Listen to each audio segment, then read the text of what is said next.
పారిశ్రామికవేత్తల్ని భయపెడుతున్నదేవరు, పారిశ్రామికవేత్తల్ని భయాందోళనకి గురి చేస్తున్నదేవరు.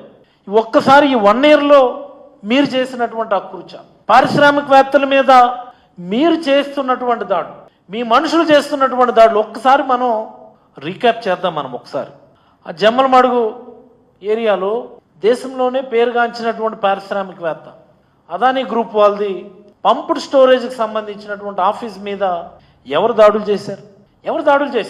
ఎంత దారుణమైనటువంటి విషయం అంటే, ఒక పారిశ్రామికవేత్త హైకోర్టుకు వెళ్ళి నాకు రక్షణ కల్పించండి అన్నటువంటి స్థితికి ఈ రాష్ట్రాన్ని తీసుకొచ్చారు అంటే చంద్రబాబు నాయుడు గారికి ఇది కనబడదు. చంద్రబాబు నాయుడు గారు దీని గురించి మాట్లాడరు.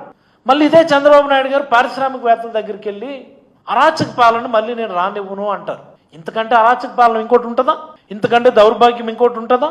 జేఎస్డబ్ల్యూ జిందాల్ స్టీల్స్ నవీన్ జిందాల్ని ఎవరు భయపెట్టారు?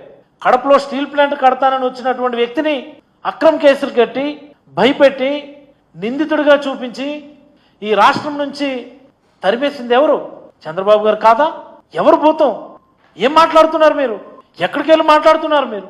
మరి అలాగే తాడిపత్రిలో అల్ట్రాటెక్ సిమెంట్ పరిశ్రమ మీద బీజేపీ ఎమ్మెల్యే ఆదినారాయణ రెడ్డి గారు ఏ రకంగా దాడులు చేస్తున్నారు, వాళ్ళ అనుచరులు ఏ రకంగా కంపెనీ యాజమాన్యాన్ని భయపెడుతున్నారు మన అందరం కూడా చూస్తూనే ఉన్నాం.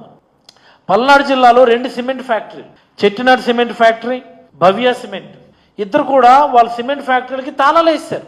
మేం పడలేము వీళ్ళతో, మాకవదో వీళ్ళ ఈ దౌర్జన్యాలు. అక్కడ ఉన్నటువంటి ఎమ్మెల్యే ఎరపతినేని శ్రీనివాసరావు గారు వాళ్ళ అనుచరుల యొక్క దందాలు బెదిరింపులను పడలేక 2 సిమెంట్ ఫ్యాక్టరీలు కూడా తాళాలు వేస్తారు వాళ్ళు. మా జిల్లాలో అండి యునైటెడ్ బ్రూవరీస్ కంపెనీ శ్రీకాకుళం జిల్లాలో బీజేపీ ఎమ్మెల్యే ఈశ్వరరావు అన్న ఆయన ఏ మాదిరి భయపెట్టి ముక్కుపిండి డబ్బులు వసూలు చేస్తాడు మన అందరం చూసాం. మనం నేషనల్ హైవే కాంట్రాక్టుల కోసమని వాళ్ళ ఎంపీ సీఎం రమేష్, ఆదినారాయణ రెడ్డి వాళ్ళ ఫాలోవర్స్ ఎలా కొట్టుకున్నారో మన అందరం చూసాం. దాల్మియా సిమెంట్స్ వాళ్ళ మీద సుమారుగా 790 కోట్లు వాళ్ళ ఆస్తులను జప్తు చేయించే విధంగా ఈ ప్రభుత్వం కుట్ర పన్నింది.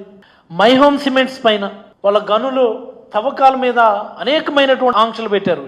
మైహోమ్ సిమెంట్స్ టీవీ9 యాజమాన్యానికి సంబంధించినటువంటి వాళ్ళకి సంబంధించినటువంటి కంపెనీ, సిమెంట్స్కి సంబంధించినటువంటి గనులు వాళ్ళ తవ్వకాల పైన అనేకమైనటువంటి ఆంక్షలు పెట్టినారు.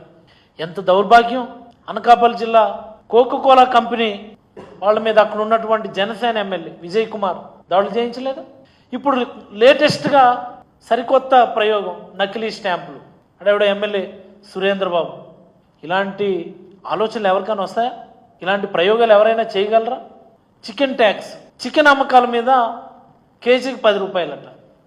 లిక్కర్ అమ్మకాల మీద లోకల్ జిఎస్టీ ప్రతి బాటిల్ పైన 10 రూపాయలట.